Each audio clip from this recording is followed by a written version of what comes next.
With this broom, I sweep their luck, I sweep their wealth, I sweep their joy. All shall leave them and become mine alone. They thought she was just a kind market woman, always sweeping at dawn. But each stroke of her broom wasn't cleaning dirt, it was sweeping destinies.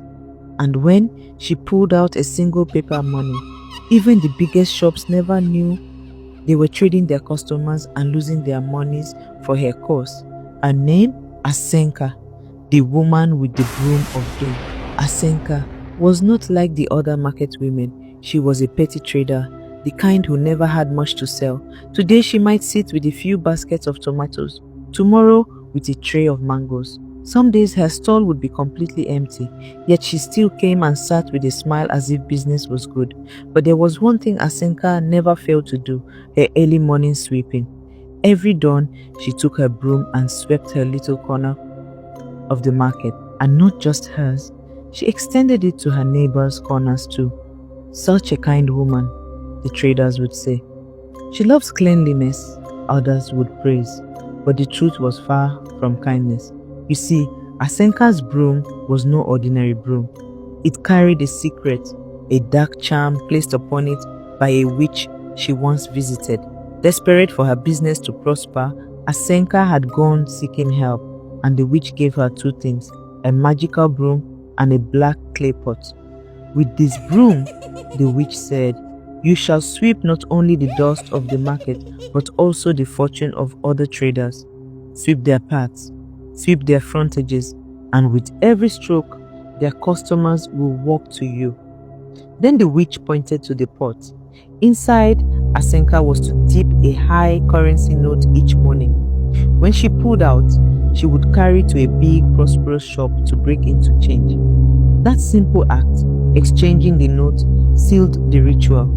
But there was one strict warning. Any note you take from this pot must never return to your house on the same day. If it does, it will carry back with it a curse upon you. Asenka obeyed this rule with utmost care. She was clever.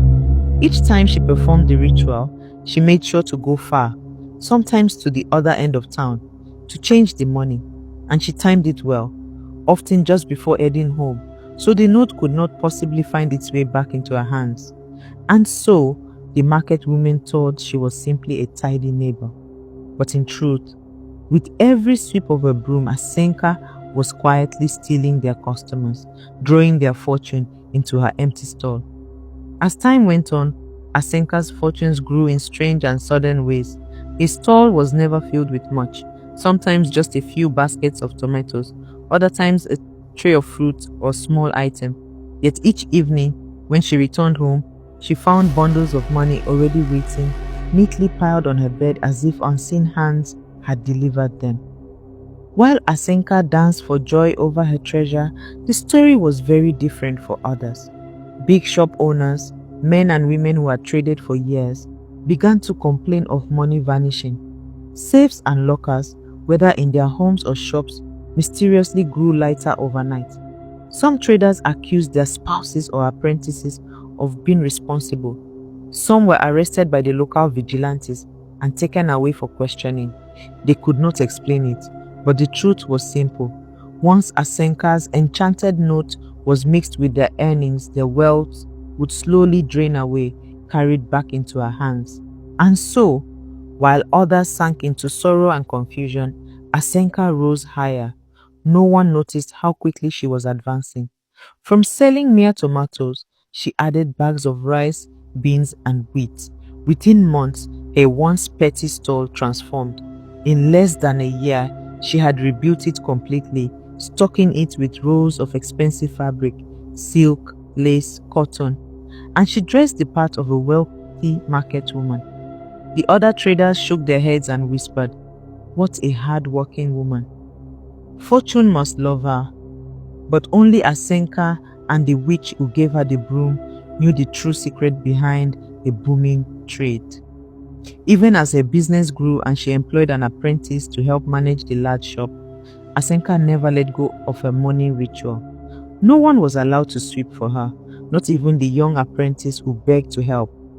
Each dawn, before the market fully stirred, Asenka arrived with her broom in hand, sweeping the paths with the same careful strokes that had carried her this far.